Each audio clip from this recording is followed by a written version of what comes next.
To my question, when you say that transgenderism must be eradicated from public life entirely, I ask you, Mr. Knowles, how can we eradicate something that has been here as long as humans have? Well, yeah, there have been all sorts of crazy, terrible ideas for a very long time, too.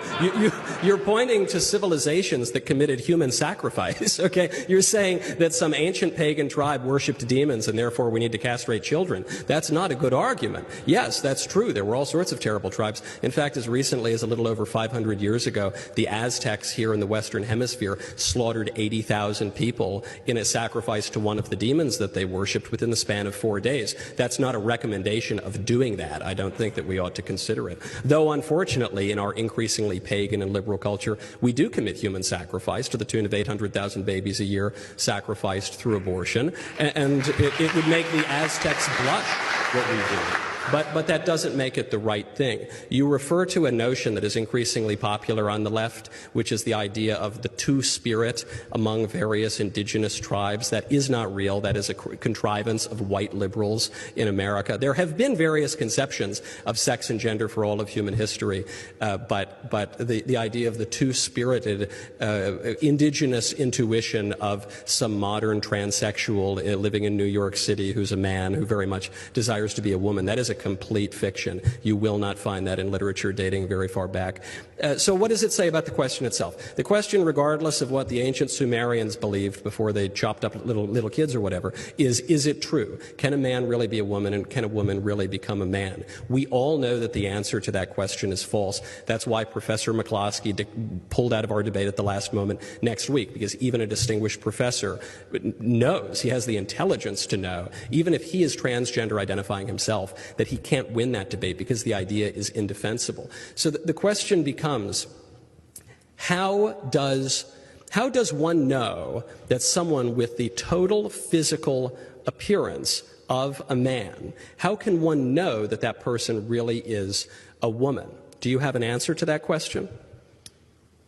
To clarify, you're asking how can somebody know if they are a woman? And how can I know if that person is a woman? If not by the physical attributes, their natural and enduring biological sex. What's the alternative to that?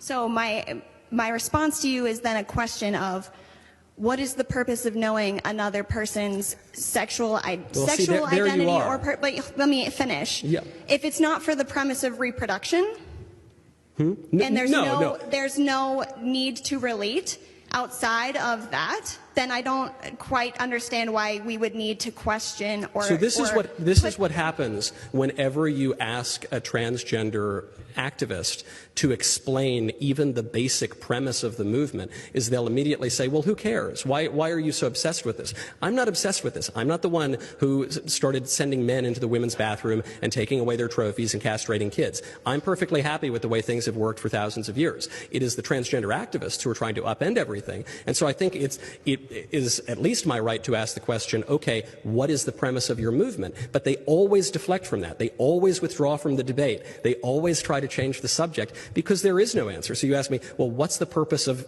why do you even care? What's the purpose of knowing someone's biological sex? Well, for starters, because we have civil rights specifically for women in the United States. We have special bathrooms for women. We have special sports leagues for women. We have all sorts of special places and rights and privileges and that are for women that are not for men. So if now some men, people who at the very least appear to be men, are claiming a right to go into those women's bathrooms, then we either have to abolish all of the special rights and privileges that have existed for women for all of human history and are enshrined in our law, or they need to explain to me how those men are actually women. And they can't do the latter, and I'm not willing to do the former, and I don't think women across this country are willing to do the former, even if a few people have been so ideologically blinded that they would give in to this kind of an absurdity.